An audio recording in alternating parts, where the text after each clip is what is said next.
Donc voilà, on se retrouve. Alors là, on a fini du coup le contour de notre pièce. Du coup, on va la coter.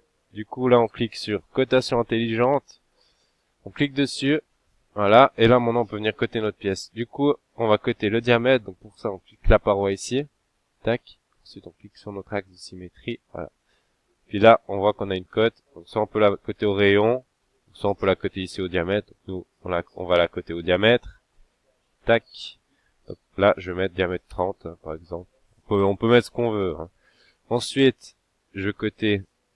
Là, ouais, on voit, on peut aussi coter des angles, mais bon, au tournage, ça nous intéresse pas tant. Enfin, pour la pièce qu'on va faire, en tout cas ici. Voilà. Donc là, 70, on laisse.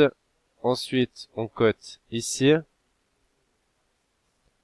Voilà. 50. Et puis, il nous faut encore coter. Donc là, on voit qu'elle est bleue. Donc, il nous faut encore coter ce diamètre-là.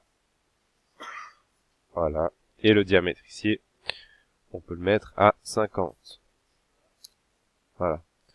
Là, on a notre pièce, du coup, qui est faite, qui est cotée, et puis maintenant, on peut la faire. Et là, on voit justement qu'elle est totalement contrainte. Ça veut dire que si par exemple, il manquerait une cote, tac, genre celle-là, si je l'enlève, on va aller sous contrainte. Ça veut dire qu'il manque quelque chose. Du coup, pour ça, faut coter ce qui était en bleu. Donc là, tac, 70, et elle est totalement contrainte. Du coup, pour ça, maintenant, pour qu'on voie à peu près la pièce de tournage, parce que là, en effet, on la voit pas très bien, on va dans Fonction. Et là, on a différentes fonctions ici. Donc nous, ce qu'on veut, c'est bossage enfin, révolution, quoi. Donc ça, en gros, ça va permettre qu'on va tourner autour de la pièce, en gros. Donc là, notre plan là, on va s'imaginer un cylindre. Donc ça veut dire que ça va venir faire un cylindre. Tout simplement, je vais cliquer dessus, puis vous allez mieux voir. Donc je clique là. Ensuite, on peut même choisir le nombre de degrés. Donc nous, on fait 360 degrés, quoi, sur l'intégralité. Ensuite, on valide. Tac. Voilà. Et là, on a notre pièce cylindrique qui est là.